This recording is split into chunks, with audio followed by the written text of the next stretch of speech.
Commercial whaling in New Zealand ended in 1964, right here at the last remaining whale station in Tory Channel in Cook Strait. Every year, for 2 weeks, a bunch of blokes sits in that tent over there and looks out to sea for whales.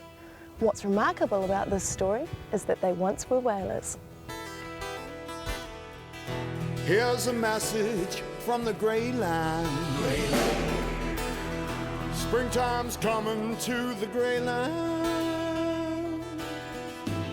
From the moors to the hills, fresh green leaves and daffodils. Ron, why is this place so important to you? I started down here when I was 14 years old in 1948, and I had a number of years at the factory looking after the boilers, and I moved over onto the Lookout Hill as a wireless operator and spotter. And whenever there was they were short-handed on the boats, I'd go out on the launches, and I did shoot a few whales, but not many. Now tell me, I've heard lots of laughing and giggling coming out of that tent and all sorts of good smells from what you got in there. What do you like about coming out here?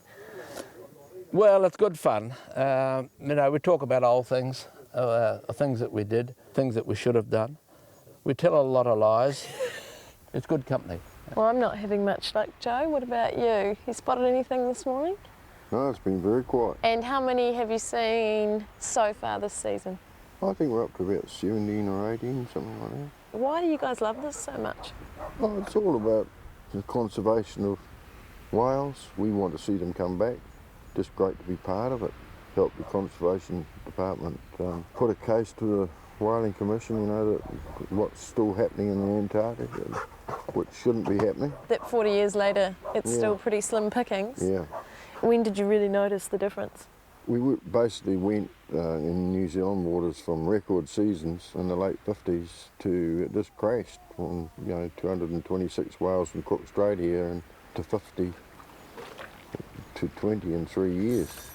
We knew that something had happened to them, but it's now turned out that the Japanese and Russians, they were there before the season started and just absolutely destroyed them. How many did they take out? 46,000 in a couple of years. I mean, I notice you guys have got pretty amazing looking spotting chairs there. Is there an art to it?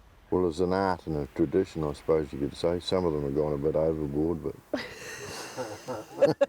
What if somebody says they've seen a whale, but it turns out not to be? What happens then?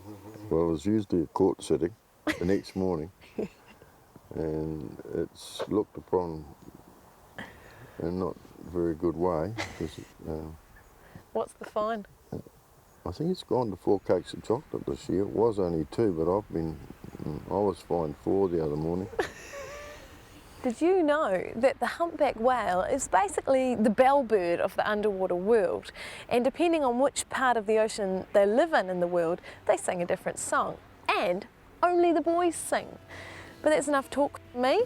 There's a job to be done here today, and I am determined to be the one that spots the whale. Let heed without sin. Buy the next whiskey, buy the next gin.